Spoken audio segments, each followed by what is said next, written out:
दीदी ये रंगोली कितने की है? दीदी ये एक पैकेट 20 रुपए का है। अच्छा। अरे दीदी ये तुम क्या लिख रही हो? दीदी वो मैं सरकारी नौकरी की पढ़ाई कर रही हूँ, मुझे सरकारी नौकरी करनी है इसलिए ऑनलाइन देख के ही पढ़ाई कर लेती हूँ। लेकिन दीदी आप काम के साथ साथ पढ़ाई कैसे कर लेते हो? यहाँ कितना शोर है, ट्रैफिक है, आपको डिस्टर्ब नहीं होता? डिस्टर्ब तो होता है दीदी, लेकिन क्या करूँ, मेरे सिवा घर में कमाने वाला कोई नहीं है, इसलिए पैसे कमाने के साथ ही मुझे पढ़ाई भी मैनेज करनी पड़ती है। मुझे बहुत अच्छा लगा तुमसे मिलके, जो अपने सपनों के लिए इतनी मेहनत कर रही है।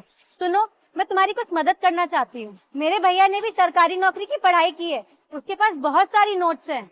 मैं ये पीछे वाली बिल्डिंग में 7th फ्लोर पे रहती हूँ, फ्लैट नंबर 704 में। एक काम करना, तुम शाम को मेरे घर आ जाना, मैं तुम्हें सारी नोट्स दे दूंगी, जिससे तुम्हें पढ़ने में और आसानी हो जाएगी। सच में दीदी, आपका बहुत बहुत शुक्रिया।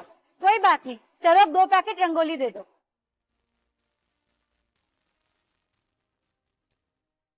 ये लीजिए दीदी।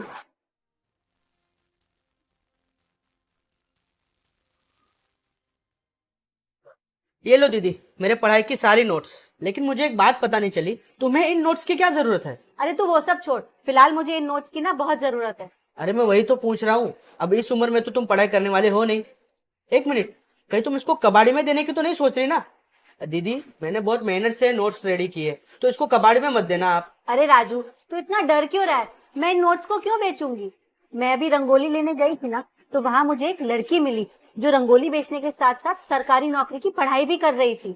मैंने देखा कि वो लड़की कितनी हार्ड वर्किंग है, वो अपना घर चलाने के साथ साथ कितनी मेहनत से पढ़ाई कर रही है। फिर मैंने सोचा कि तूने भी तो वही पढ़ाई की है, तो क्यों ना तेरी बनाई हुई नोट उस बेचारी लड़की को दी जाए, जिससे उसे पढ़ाई करने में कोई तकलीफ ना आए। वो लड़की गरीब जरूर है, लेकिन पढ़ाई में बहुत होशियार है। मुझे पता ही था कि तुम कुछ ऐसा ही कहोगी।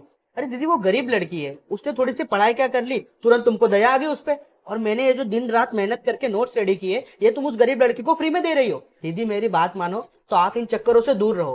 अरे दुनिया में हजारों लोग बैठे हैं मदद मांगने वाले, कितनों की मदद कर लोगे आप? राजू तू ये कैसी बातें कर रहा है? तू मुझे एक गरीब लड़की की मदद करने से रोक रहा है? वो बेचारी गरीब लड़की है, वो इन नोट्स के लिए पैसे कहाँ से लेके आएगी? इसलिए जो मैं कर रही हूँ बिल्कुल सही कर रही हूँ, मुझे मत रोको। अरे तुम आ गई, अंदर आ जाओ। अरे तुम वापस क्यों जा रही थी? इधर बैठो। नहीं दीदी, मैं यहीं पे ठीक हूँ। ये रहे तुम्हारे नोट्स, अब तुम आराम से पढ़ सकती हो। मन लगा के पढ़ाई करना। नहीं दीदी, ये किताबें आप अपने पास ही रखिए। वैसे भी भैया सच ही तो बोल रहे हैं, हम गरीब लोग पढ़ लिख के क्या ही कर लेंगे, इसलिए आप इसे रखो, मैं चलती हूँ। अरे तुम मेरी भाई की बातों का बुरा मत मानो, वो तो बस ऐसे ही बोलता रहता है। मैं चाहती हूँ तुम खूब पढ़ाई करो और बहुत आगे बढ़ो, ताकि ये सब बोलने वालों के मुंह पे ताला लग जाए और वो ये भी समझ जाए कि गरीब लोग भी पढ़ाई कर सकते हैं और उनके पास बहुत हुनर होता है। तुम ये किताबें रखो और अपनी पढ़ाई पे ध्यान दो, लोगों की बातों पे नहीं। ठीक है दीदी, शुक्रिया, मैं चलती हूँ। मैं आई कम इन मैडम? अरे भैया आप आइए ना। भैया? मैम क्या आप मुझे जानते हो? हाँ भैया, मैं आपको कैसे भूल सकती हूँ। जब मैं गरीब थी, सड़क पर रंगोली बेचती थी, तब आपकी बहन ने तो मेरी मदद की थी।